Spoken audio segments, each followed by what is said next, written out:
Live from WRAL News Headquarters in Raleigh, your number one source for local news. WRAL News, coverage you can count on.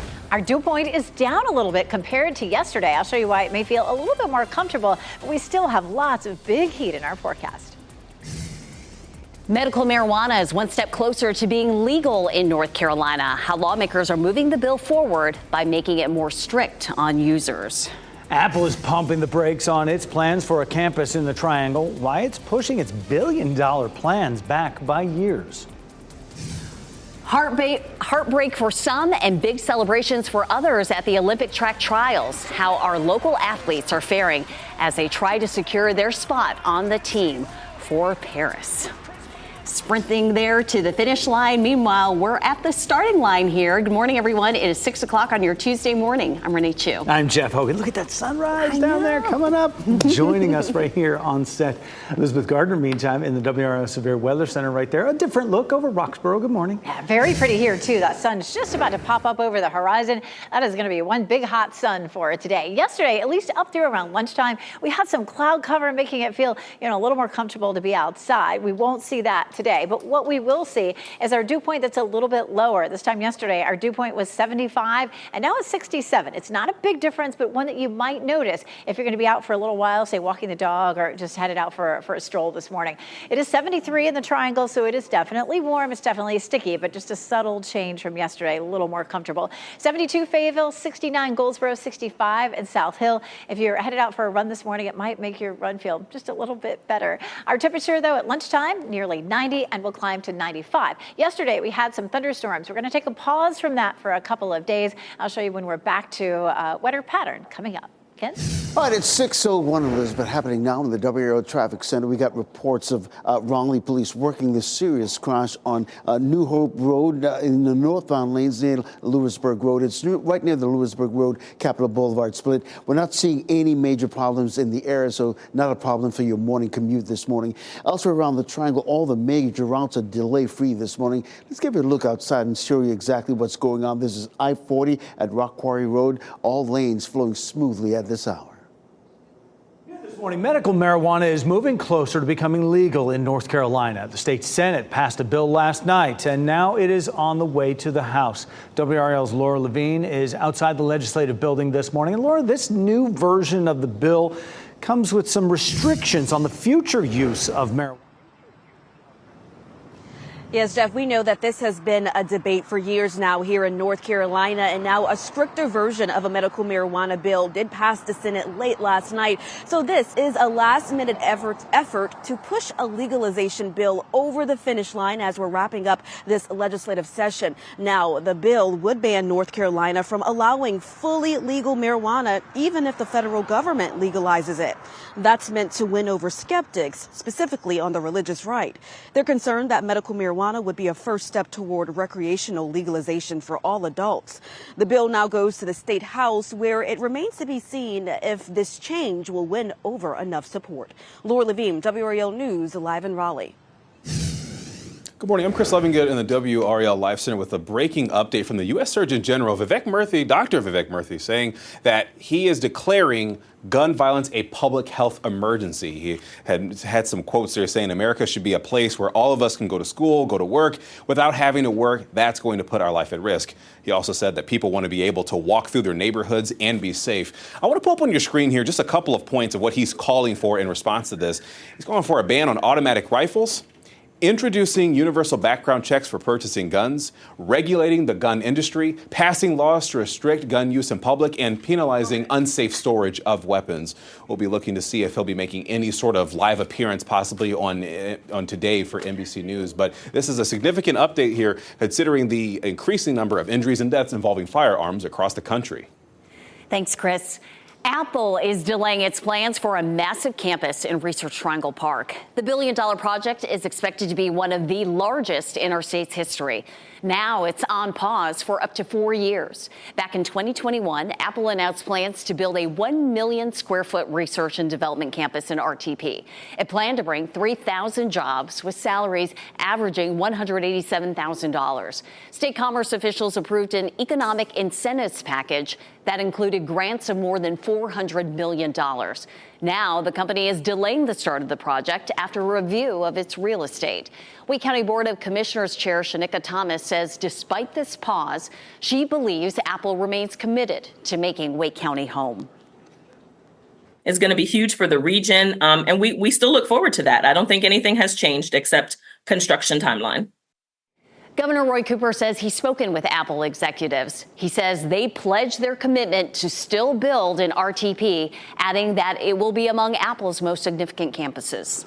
A toddler and an adult are recovering this morning after a car being chased by police crashed into them. The crash happened at Tryon Road and Lake Wheeler Road in Raleigh. Garner police say officers were chasing a stolen car when the driver ran a red light and hit other cars. Two people who were in that car that was being chased ran from the car. Police were able to track them down and arrest them, along with a third person who stayed in the car. Everyone who was hurt in the crash is expected to be okay. The impasse over how to use a $1 billion budget surplus remains in place at the state legislature, where you're looking live right now. The House has already said it will not take up the $31.4 billion spending plan the Senate passed last night. Both chambers want a large expansion of the state's private school voucher program. Both also include some money to help stabilize child care centers when federal funding decreases July 1st. But the House budget also includes small additional raises for teachers and state employees and a bonus for retirees. The Senate budget does not. Senate Leader Phil Berger says the House should pass the Senate budget because it covers the spending they agree on. There's not anything that we've passed within that the folks in the House have indicated, or at least the majority in the House have indicated they're opposed to. So I hope they take it up, but obviously it's up to them. If they don't reach a deal by July 1st, the two-year budget that's already in place will go into effect. But that $1 billion surplus would go unspent. The extreme heat we're feeling this week could mean delays in getting your trash picked up. Raleigh Solid Waste Services is taking extra measures to help protect its staff. That means there may be delays in collection. You should have your trash cans at the curb until they're emptied. The city will not issue fines for this during this period. New this morning, a large brush fire in Halifax County is now out. Crews responded to the fire on Ida Road and Bartholomew Road in Enfield around 6:30 last night. Officials say a large area of woods was on fire, as well as several logging equipment and fuel trucks.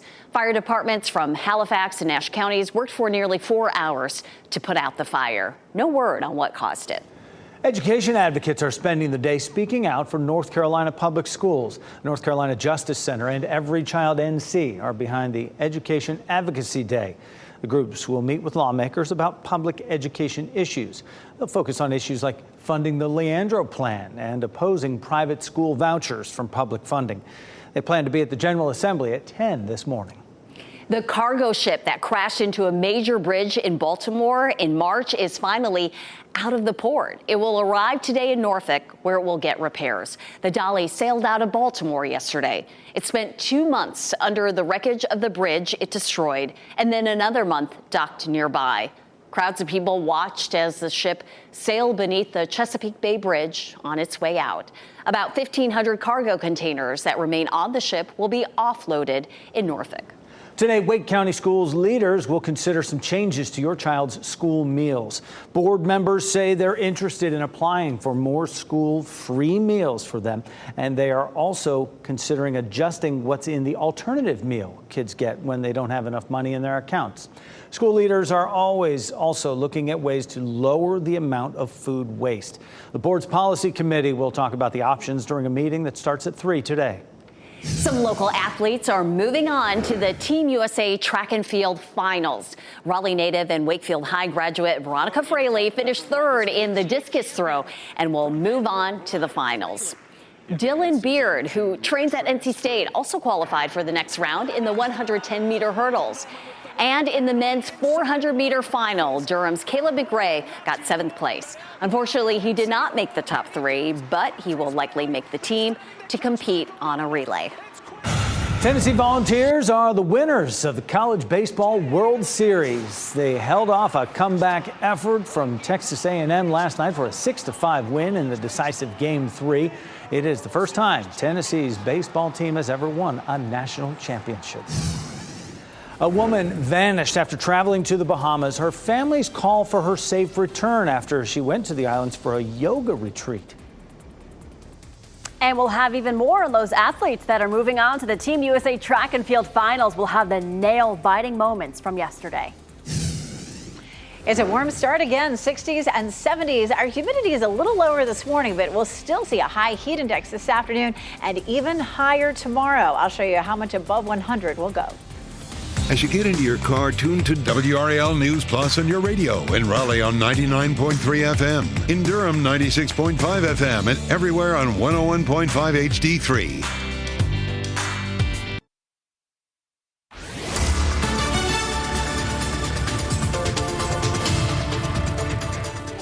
6:12. Now, this is a beautiful sunrise, isn't it? That sun just popped up over the horizon here in Sanford this morning. Mostly clear. We had some cloud cover yesterday morning, but it looks a lot clearer today. That means it's going to feel a little bit hotter this afternoon. It was somewhat on the comfortable side, yesterday up through lunchtime with some clouds, but we're not likely to see those clouds today. 66 in Lewisburg, 68 Tarboro, 65 in South Hill. So a few 60s on our map this morning. Most of us, though, are in the low to mid 70s already. If you're headed out for some exercise, you might notice the humidity is a hair lower than it was this time yesterday. It's still going to be a very hot afternoon at 95, feeling more like upper 90s to around 100. Speaking of 100, that's likely to be our high tomorrow. I'll show you what it will feel like with the heat index coming up, Ken. All right, Elizabeth, happening now in the WRAL Traffic Center. That crash on North New Hope Road at the Lewisburg Road near the Capitol Boulevard split completely cleared right now. You can see from our map, nothing but green showing up, which is what you want to hear this time of the morning, especially if you're just getting ready to head out. Here's a live look at I-440 and Lake Boone Trail. Traffic in both directions flowing smoothly this morning, and that's what you want to hear, Jeff. Yeah, this is a mystery that some folks are trying to figure out. The family of a Chicago woman who was last seen in the Bahamas says she disappeared and she went to the islands for a yoga retreat. Her name is Taylor Casey, and her family says she hasn't been seen in nearly a week. The Royal Bahamas Police Force says she was last seen in the area of Paradise Island, which is connected by bridge to the city of Nassau. It did not say whether foul play is suspected. Her family is pleading for help finding her and urging anyone with information to contact police in the Bahamas. A big holiday weekend coming up next week, and Americans are expected to travel in record numbers. AAA says it expects to see more than 2 million North Carolinians travel for 4th of July. Nationwide, more than 70 million people are expected to travel 50 miles or more. More than 60 million of them will travel by car.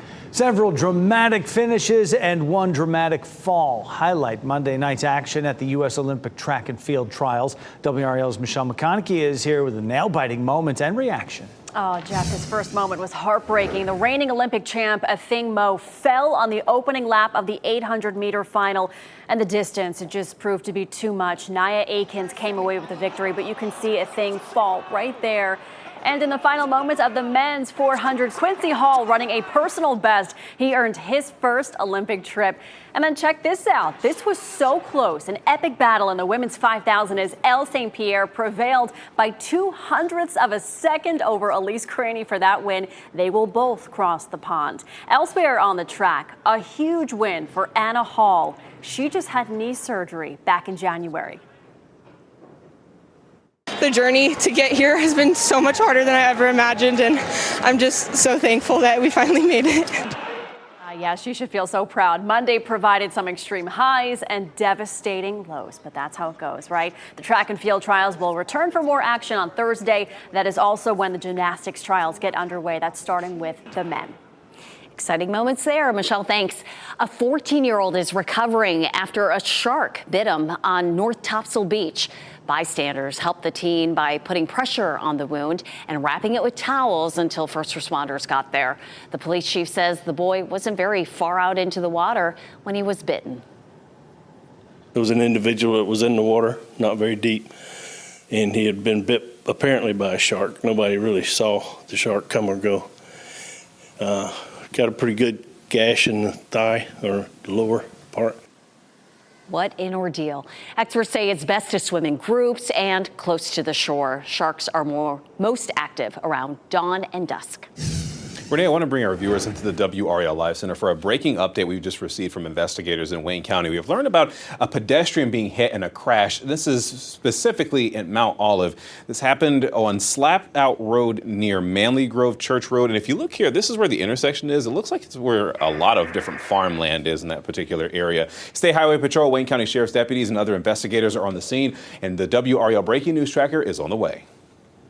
Rising floodwaters have caused a dam in Minnesota to fail. The dam is on the Blue Earth River, about 90 miles south of Minneapolis. And look at this damage. It suffered a partial breakthrough Monday, and that rushing water has wiped out some buildings. It's putting nearby homes in danger.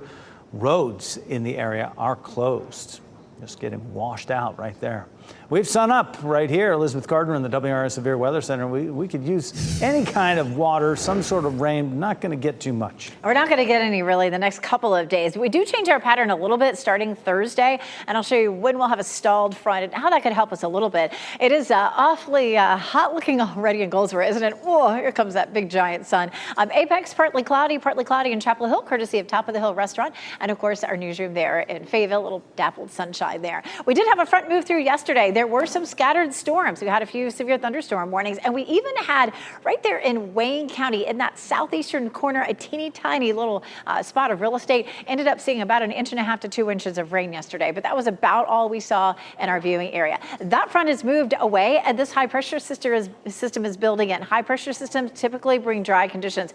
This high, rotating clockwise, has brought down a slightly drier air mass, so it's not quite as sticky this morning as it was yesterday, but you know, it is still on the muggy side. So here's what happens on Thursday. That high sticks with us today and tomorrow, and it's just hot and dry. But Thursday, front comes in, and as it gets closer to us, it'll bring a few scattered storms and showers Thursday. There's Thursday at 6 p.m. It may stall and bring more showers and thunderstorms on Friday. There's 2 p.m. Friday. There's 6 o'clock. You know, it looks like some decent coverage maybe on Friday, and that front will gradually wash out, but continue to bring us the potential for a few pop-up showers and thunderstorms as we get into the latter part of the week. This is a look at that tiny little pocket there just southeast of Goldsboro there with 1.5 inches. And we had one of our weather watchers send us a photo of as much as 2 inches of rain in their rain gauge. So it's, you know, a few folks saw that. Today and tomorrow will really virtually stay dry, but 60% Thursday, 40 on Friday, 30 on Saturday. So we get back into that chance of a few afternoon showers and thunderstorms, and our forecast rainfall through the weekend. The blue shaded area is about 1 inch. So if we could get 1 inch of rain in parts of our viewing area, boy, that would be much needed rain, because look at this. Our percentage of normal rainfall for most of us is going to be 0 in the past 30 days. There are a few pockets where it's yellow and maybe a little bit higher, but boy, do we need the rain. Tropical satellite, things are fairly quiet right now. We're watching what's happening down here across the Yucatan Peninsula into the Bay of Campeche. A 20% chance that there could be some development there in the next week or so. But it's pretty quiet in the tropics because we have dust from the Saharan desert moving across from Africa, and that is a very dry air mass, not conducive to tropical systems developing. Yep,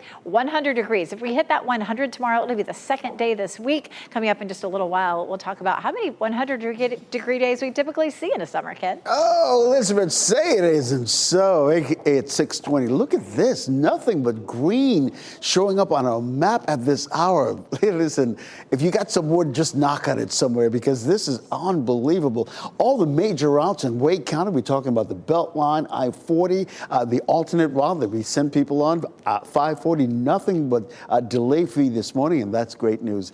Let's take you outside and show you exactly what this is backing up what we've been talking about. I-440 and Lake Boone Trail, both directions free and clear at this hour. Ken, thanks. A Durham restaurant needs major repairs after a car smashed through the kitchen.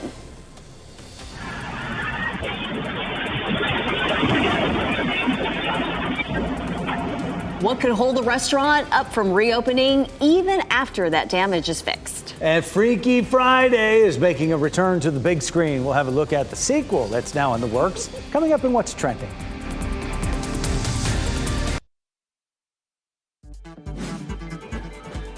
This What's Trending report, sponsored by Rug & Home. Jamie Lee Curtis and Lindsay Lohan are returning and reuniting on the big screen. Ken Smith's here now with What's Trending. Ken. Yeah, Renee and Jeff, both stars shared this video you're about to see on social media, showing them on the set of Freaky Friday 2. Disney says the sequel involves the daughter of Lauren's character. Other than that, producers are keeping quiet about the plot. The movie is due to come out sometime next year. Can you believe the original Freaky Friday came out in 2003? Wow. So sequel coming out more than 20 years later. And it was Jamie Lee Curtis who brought up the idea and her interest in doing a sequel to Disney producers. And now it's in the works. Yeah, now Lauren has a kid in the movie, Yeah, that's right. The daughter's grown up. It's going to be exciting to see what that plot is all about. Well, how about this? Will Smith returning to his hip-hop roots. The BET Award says Smith will debut a new single in a live performance at the show Sunday night.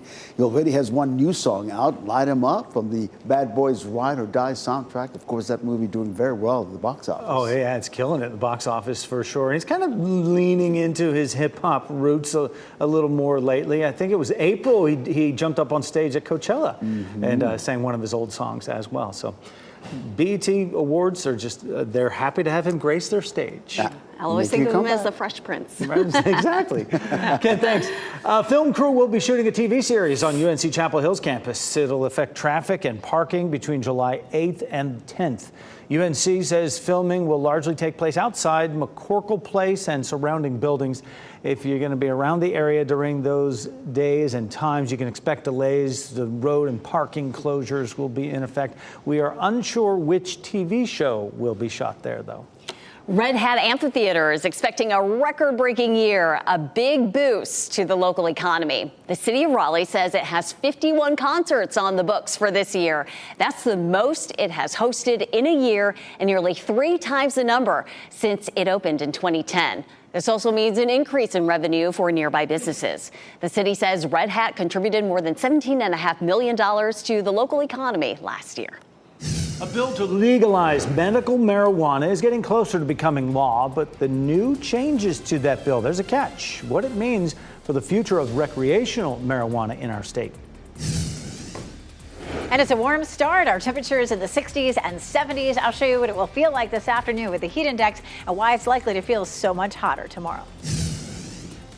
And the home of the Carolina Panthers is in line for some major renovations. The deal between the team's owner and the city of Charlotte that will bring big changes to Bank of America Stadium.